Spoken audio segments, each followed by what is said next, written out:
Negative positive মিলেই এগিয়ে যেতে হয়। আমাদের পেশাদারিত্বের জায়গাগুলো মসৃণ করার জন্য এই সংগঠনটির জন্ম। কে কি পিছনে বললো সেটা নিয়ে পড়ে থাকতে আমরা চাই না। আমাদের উদ্দেশ্য আদর্শ, আমরা বলবো না 100% আমরা সাকসেস হয়েছি, তবে 80% কিন্তু আমরা সাকসেস হয়েছি। সবকিছুতেই একটা বিষয় কি যে মতবিরোধ, মত পার্থক্য নানান বিষয়ে থাকবে, সেগুলোকে ওভারকাম করে এগিয়ে যেতে হবে, এটাই বুঝি। আর আজকে আমাদের একটা আনন্দের দিন ডিরেক্টরদের, যে আজকে আমাদের অধিকার আদায়ের জন্য, আমাদের পক্ষে কথা বলার জন্য, নির্মাতাদের পক্ষে কথা বলার জন্য এই সংগঠনটার জন্ম হয়েছিল। আমাদের কর্মক্ষেত্রের জায়গাগুলো ঠিকঠাক রাখা এবং আমাদের পেশাদারিত্বের জায়গাগুলো মসৃণ করার জন্য এই সংগঠনটির জন্ম। তো সেই আলোকেই সংগঠনটি এগিয়ে যাচ্ছে। আমরা যারা কমিটিতে রানিং বর্তমানে আছি, আমরা কাজ করছি।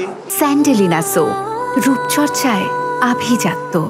সেখানে আলোচনা, ভালো কিছু আলোচনা হবে এবং খারাপ কিছু হবে। নেগেটিভ পজিটিভ মিলেই এগিয়ে যেতে হয়।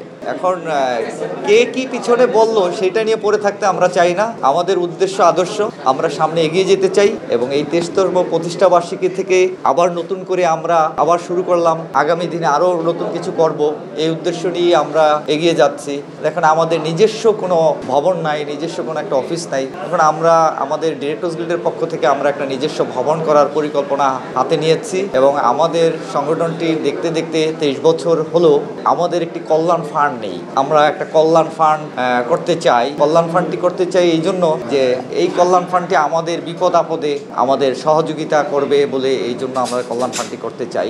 দেখেন, এখানে একটা টেকনিক্যাল প্রবলেম আছে। আমাদের ডিরেক্টর্স গিল্ড বাংলাদেশ হচ্ছে জয়ের স্টকে নিবন্ধিত কোম্পানি আইনে। এটা একটা জটিলতা আছে যে এটা হচ্ছে যে directors guild Bangladesh limited company limited. এখন সেই জায়গাগুলোতে মিলে এই সংগঠনটাকে আমাদের সমাজ কল্যাণে নবায়ন করতে হবে এবং সেইটা না হলে এটা একটু জটিলতা হবে। এই জটিলতার কারণে একটু এই জায়গাটা আমরা পিছিয়ে আছি। আপনারা অবগত আছেন যে আমরা বর্তমান কমিটি দায়িত্বে আসার পরপরই 1 বছর আগে আমরা একটা সেমিনার করেছিলাম, যে আমাদের হচ্ছে যে অশ্লীলতা বিরোধী যে নাটকগুলো মুভমেন্ট করেছিলাম, সেই মুভমেন্টে কিন্তু আপনারা গণমাধ্যম কর্মীরা আমাদেরকে পাশে অলওয়েজ ছিলেন, ডিরেক্টর্স গিল্ডের পাশে, এবং পাশে থাকার কারণেই কিন্তু আজকে আমরা বলবো না 100% আমরা সাকসেস হয়েছি, তবে 80% কিন্তু আমরা সাকসেস হয়েছি। এবং দেখেন, গত 1 বছর ধরে কিন্তু ধীরে ধীরে এই বিষয়গুলো কমছে এবং আমরা শুধু সেমিনার করেই ক্ষান্ত নয়, বিভিন্ন স্টেক হোল্ডার যারা নির্মাণ করছে তাদের সবার সাথে আমরা কিন্তু পর্যায়ক্রমে একে একে মিটিং করেছি, বুঝিয়েছি, আমাদের কৃষ্টি কালচার নিয়ে কাজ করার জন্য উদ্বুদ্ধ করেছি